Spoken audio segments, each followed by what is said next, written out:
Hello everyone, welcome back to the channel. कैसे हैं आप लोग? आई होप आप सभी अच्छे होंगे और आपकी पढ़ाई भी काफ़ी अच्छी चल रही होगी।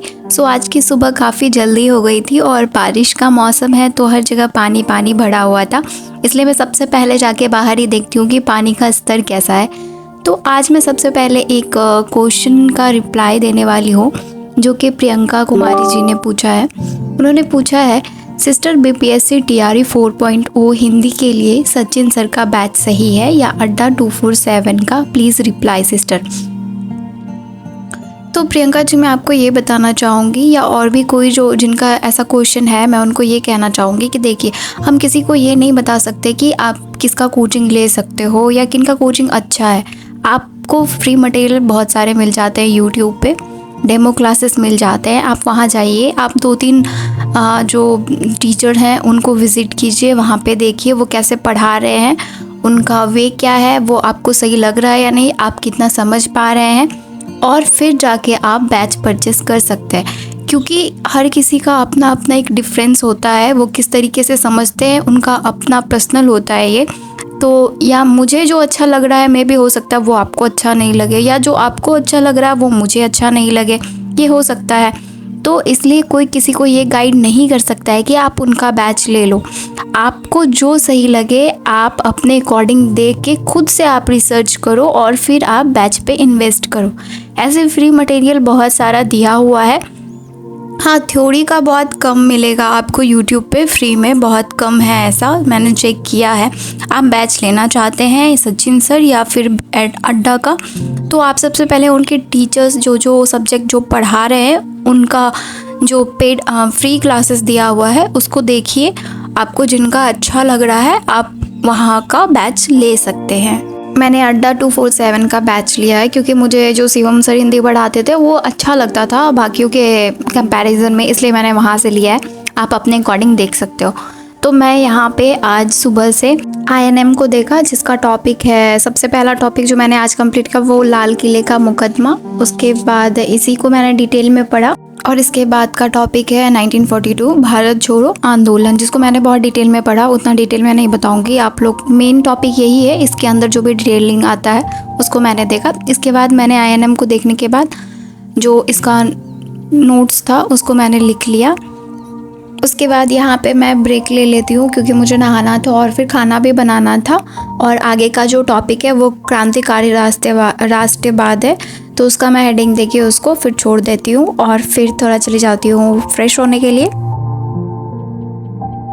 ब्रेक के बाद 2:55 में मैं बैठती हूँ पढ़ने के लिए, जिसमें मैं सबसे पहले थोड़ा सा रिसर्च करती हूँ कि मुझे अभी अब कौन कौन सा टॉपिक कंप्लीट कर लेना है, क्योंकि मैंने टू डू लिस्ट नहीं बनाए थे जिसके कारण मुझे थोड़ा प्रॉब्लम हो रहा था। इसके बाद मैं करंट अफेयर को देखती हूँ जिसका कि टॉपिक था पुरस्कार, पदक और सम्मान।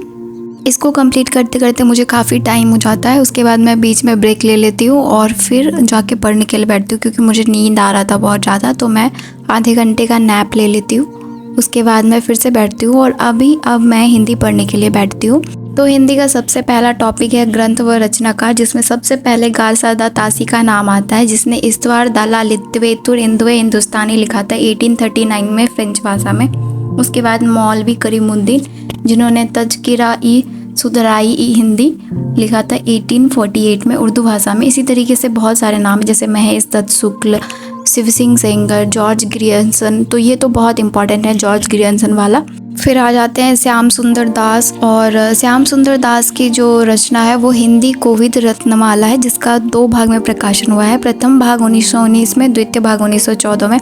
इसके बाद सबसे इम्पॉर्टेंट मिश्र बंधुओं द्वारा जो है मिश्र बंधु विनोद का रचना किया गया है, जो 1930 में हुआ था। इसके साथ ऐसा करके मैंने 14 कवि और उसके रचनाओं को देखा। उसके बाद जो है अपभ्रंश साहित्य पे मैं आ जाती हूँ, जैसे अपभ्रंश की पूर्व अवस्था और अंतिम अवस्था, इन सभी को मैंने डिटेल में देखा। फिर अपभ्रंश साहित्य के प्रमुख कवि स्वयंभू, जिनका स्वयंभू यानी इसका शाब्दिक अर्थ होता है स्वयं में विद्यमान, इसका भी मैंने डिटेल में देखा। उनका जन्म कहाँ हुआ था, कब हुआ था, फिर उन्होंने कौन कौन सी रचना की, किस काल के थे, तो ये जैन काव्य परंपरा के प्रथम कवि माने जाते हैं। इसके बाद इनकी 3 रचनाएं अभी तक मिलती है। इसके बाद कवि पुष्पदंत और फिर पुष्पदंत की रचनाओं को मैंने देखा।